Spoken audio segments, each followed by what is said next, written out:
Welcome to another episode of The Dissection. There has been a major blow for Panyaza Lesufi, the Premier of Gauteng, in his battle against Fikile Mbalula for future leadership of the ANC. There has been a proxy battle between the Mashatile camp of the ANC and the Ramaphosa camp of the ANC, and this battle seems to be heating up. I call it a proxy battle because the disputes between Panyaza Lesufi and Fikile Mbalula are not necessarily just about the individuals themselves, but the groups that they represent and are part of, and the aspirations and political ambitions of that particular group or those particular groups. The fight has crystallized around the issue of the dissolution of the provincial executives of Gauteng and KwaZulu Natal. The Mbalula camp has been pushing for them to be dissolved altogether. And this dissolution would have severely weakened Panyaza Lesufi and the Mashatile camp, particularly in their ability to mobilize on the ground with almost out being second guessed without being undermined. Once you have an entity dissolved and then you have caretakers put in place, a task team, etc., that task team is then put in place by Fikile Mbalula, and he puts people that he knows are loyal to him, are interested in advancing his political interests, his ambitions, and he does seem to have ambitions to occupy the highest office himself.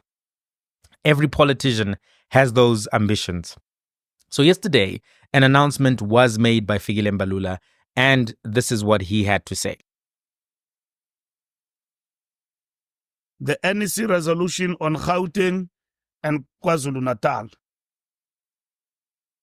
The NEC welcomed the report of the National Working Committee presented to the NEC by the Secretary General, dealing with the challenges the ANC is facing in Gauteng and KwaZulu Natal, particularly in relation to the electoral loss suffered in the two provinces. The report was thorough and analytical. Following the report, the NEC had an extensive discussion, which was rich and reflective, focusing on the task of renewal and rebuilding of the ANC in those two provinces, as well as strengthening leadership. It was agreed that unity of the ANC should be our overriding objective. And to achieve this, we must ensure that the leaders of the ANC at all levels work together, renewing and building organization together. The NEC agreed that the state of organization in all our provinces requires urgent action following the loss of elections.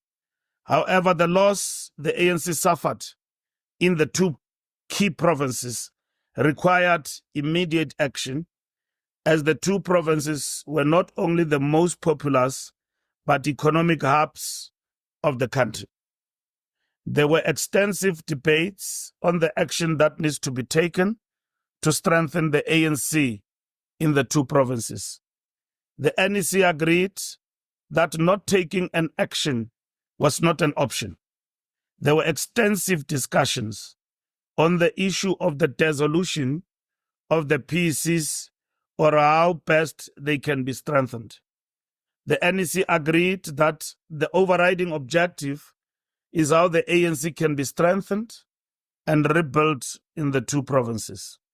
And strengthening the ANC, the NEC agreed that whatever action that will be taken should be based on key principles: fostering the unity of the organization, focusing on rebuilding the structures of the organization, ensuring that the renewal process continues, focusing on political education as well as the foundational course, ensuring that the leaders work together.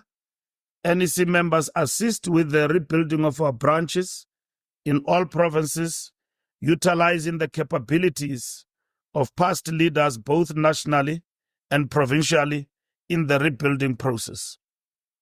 Reconfiguring the leadership in both provinces in terms of the framework of our constitution. The national officials must bring a proposal on the reconfiguration of leadership of KZN and Gauteng to the NWC within a week period. Whatever action is taken should not interfere with the work of government in the two provinces. Right. The first point I want to make about Mbalula's remarks and the announcement that has been made is that this is a blow, but it's a blow with a caveat and a question mark. And it may even backfire on Panyaza Lesufi, and not Panyaza Lesufi, on Fikile Mbalula. But let's unpack. The use of the word reconfiguration to me shows that whatever is going to be done is not going to be necessarily what the Mbalula camp envisioned or wanted. They wanted dissolution. They wanted a task team. This is something that was opposed by Panyaza Lesufi, opposed by Paul Mashatile and other people within the Gauteng circles of the ANC. However, if there is a reconfiguration, it does appear that there will be some sort of attempt to limit the ANC organizational capacity of Panyaza Lesufi within the party in Gauteng. Because Panyaza has been doing the most as the chairperson of the ANC. He's been left, right, center in the province. He has been on the ground. He knows the structures. He knows the branches. And you cannot right now, do a political ANC program in the terrain without his involvement in order for it to be successful. So he has accumulated a lot of power within Gauteng. So this reconfiguration chat and keeping him as premier and maintaining all of the government structures, that may still give Panyaza a lot of influence and actually may have an unintended consequence. Because if you remove people, for example, who were campaigning for a faction, who were advocating for a faction from their party positions in a reconfiguration, you just put those people into the campaign for the election of those particular candidates in 2027. So you don't actually stop them from operating. We've been hearing that Paul Mashatile has been buying houses here and there, etc., and he seems to have resources that are available to him. If it's true that he has resources available to him, and obviously other people within the Gauteng ANC have resources, they're not necessarily going to just say, oh, we've been reconfigured, let's give up. They're going to say, how dare these guys try to undermine our legitimate contestation for leadership of the ANC as well. They're not the only ones entitled to lead the ANC. We also have reasons to campaign. We're unhappy with the GNU. We don't want to be in coalitions with the Democratic Alliance. We don't want to be in a shrinking ANC. We want to be in an ANC that's growing, an ANC that can recapture its glory days. They're not necessarily the right custodians of the organization. Those people will just become part of the campaign for Mashatile and work behind the scenes to advance those interests. So you move them from being people who had other organizational work to do to being pure campaigners for Mashatile for president. It may have an unintended consequence. But it does appear that because dissolution was not used, reconfiguration was used, there are some attempts to hedge this, to manage how this change could be executed, but also that there may be some pushes against this. And we must be clear around this contestation. Panyaza Lesufi has been the champion in the UFC ANC ring fighting against Mbalula. Let's think about what has been happening. Panyaza Lesufi and his group of his brain trust, if you will, they blocked the DA presence in the Gauteng cabinet, while the ANC at national was including the DA, offering them cabinet positions, etc., etc. Panyaza played the game in such a way that he didn't have to have any DA members in his provincial cabinet. He basically beat Helen Zille 1-0 in that Helen Zille 1-0 in that particular exchange. Then he went up 2-0 because he removed, in collaboration with the help of Action SA, the Democratic Alliance mayor in Tshwane, right? Silius Brink, he had to step down. He's out now just tweeting. Even though he did a media tour, he was on SMWX, he was everywhere. He couldn't stop the Panyaza train from removing him. 2-0. Then he fought against and was an active voice against AfriForum, Solidarity, and the Democratic Alliance as they were trying to get the wording of the Bella Bill renegotiated after the act had been passed. No renegotiations were allowed, and Panyaza basically won that. That's 3-0. He has been in the community rolling out the protection wardens, community protection wardens, who are known as Amapanyaza. He has done the Nansispani program. They are currently closing down foreign-owned spaza shops in the township, something that he has been part of and vocal about. His rejection of the GNU and his support of Bella and NHI has made him enemy number one of market leaders, market makers, investors, and the Democratic Alliance and its donors and funders and controllers. So that same rejection from those entities has made him extremely popular in the grassroots of the ANC, because he is viewed as somebody who has outsmarted and circumvented the Democratic Alliance and Helen Zille, who has been a major role player in the manufactured consent around the thoughts in mainstream media around this particular GNU. And Panyaza has been somebody who has opposed it in line with the Communist Party, in line with other people who've been vocal around this thing. So he's a voice that is at odds with Mbalula. And I'm just saying this so that we understand what is the contestation, because Mbalula has been a proponent of the GNU. He has been in frequent correspondence with Helen Zille, the pen pals. Helen is often talking about how she wrote a letter, to Fikile Mbalula. She wrote a letter to so-and-so. He has defended the GNU. He has defended the neoliberal political agenda, which is at odds with what the ANC policy documents stand for. He even tried at a particular point last year to have Panyaza Lesufi taken to a disciplinary hearing, and that failed. It was blocked, apparently, by the top 7 of the ANC. He has been part of populist marches to try to show that he has numbers. In effect, we have a battle of the populists that's going on here, right? But it's important to recognize that as things stand right now, it seems as if Mbalula is using the Secretary General position to solidify what he views to be an upper hand. Whether he'll succeed or not, time will tell. The second point I want to make around this particular moment is that the reasoning for the rejigging of the Gauteng and KZN ANC structures, to me, is still not sound and or persuasive. Yes, it is true that those provinces lost votes, but I don't think it was necessarily due to the failures of those provinces to mobilize in communities, to campaign, etc. In fact, in Gauteng, Panyaza Lesufi and his team ran a very, very robust and energetic campaign. They were throwing everything at the fan, but nothing was sticking on the wall. I don't even know if I'm using my metaphors correctly there, right? But you understand what I'm trying to say, right? They threw everything. What do they say? Threw everything in the kitchen sink. But it didn't work. It didn't work. Not because they were not trying, not because they were not campaigning, and not because, there was lack of effort from them. So a lot of appearances by the president in Soweto, all of these places. The reality is that Jacob Zuma chowed votes in KwaZulu Natal like a hungry Hummer vehicle chows petrol. He basically was guzzling votes. MK Party came in like a tsunami, came in like a California fire, in those fancy areas which have now been basically decimated and razed to the ground. That was the effect of the MK fire in KwaZulu Natal and parts of Gauteng and parts of Mpumalanga, right? That's what happened. Now, when you say the reasons why the party failed and there's a necessity for action, at a national level, the ANC dropped 17%, right? From 57 to 40. At the KwaZulu Natal level, they dropped a significant amount, 34% or thereabouts, right? 37%. What did they drop for? Was it 37? Yeah. I think it's about 37%. So they dropped significantly. They dropped significantly from 54 to 17. But that 17% drop at a national level is significant and comparable to the drop that happened in Gauteng, for instance.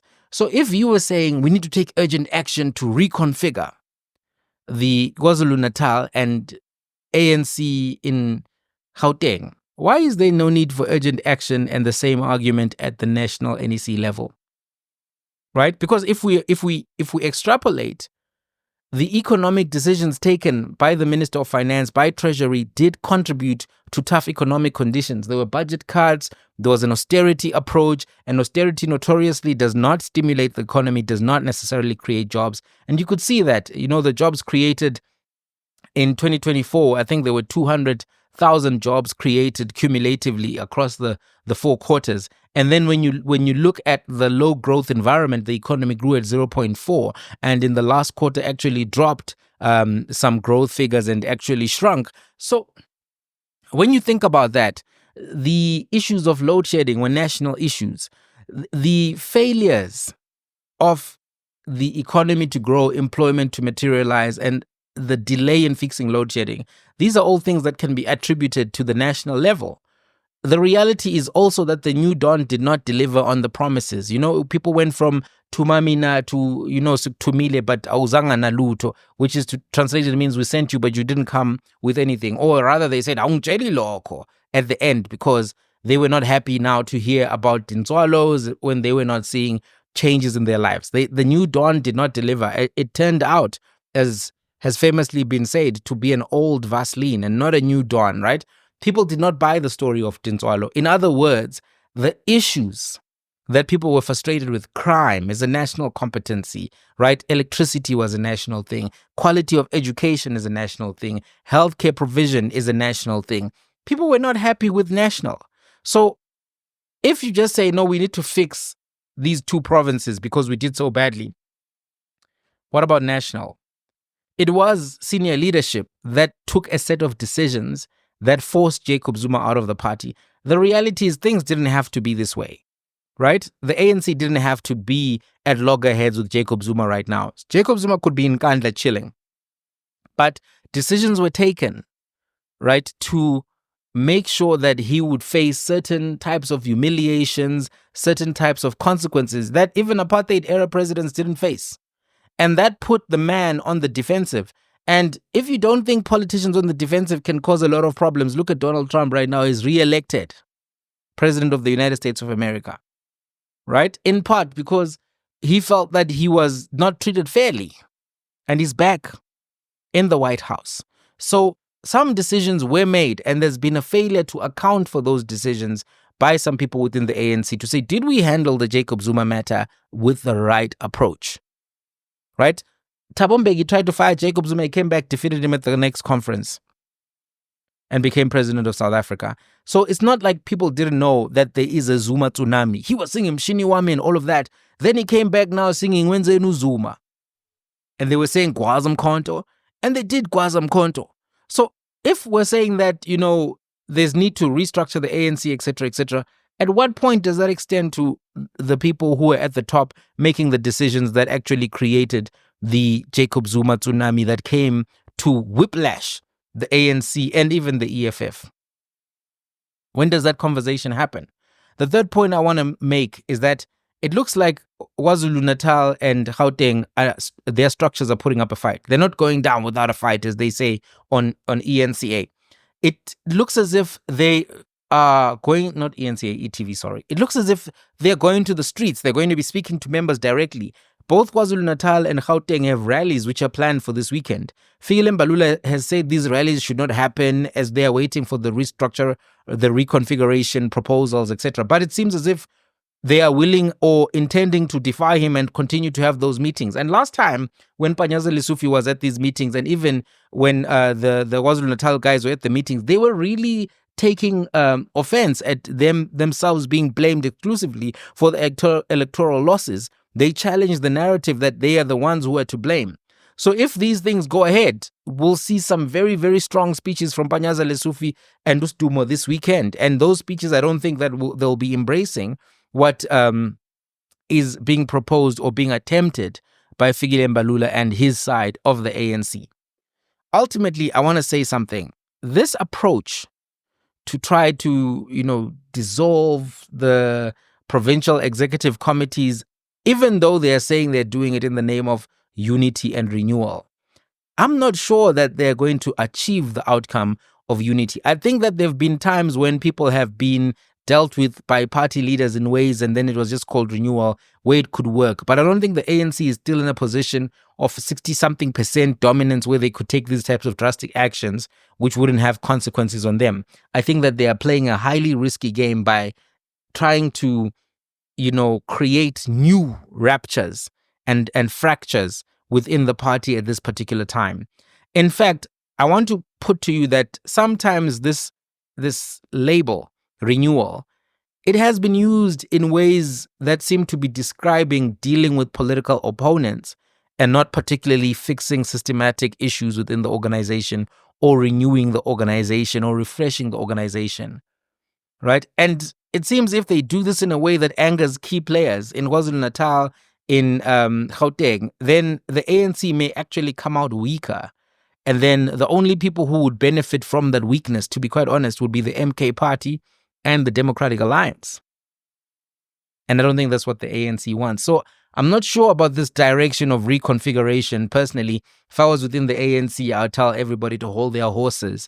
I don't think that, Fikile Mbalula should just be given everything that he wants at this particular moment in terms of his aspirations as SG, if it includes, causing or throwing a cat amongst the pigeons in KwaZulu Natal and in Gauteng at a point where the ANC is coming from a 17-point loss in one election cycle, but cumulatively coming from a 22% loss since 2019, where Mbalula himself has been in senior positions of leadership and in a senior role player. Doesn't seem as if he's taking any accountability and culpability for anything that's happened here. But I don't know, what do you guys think?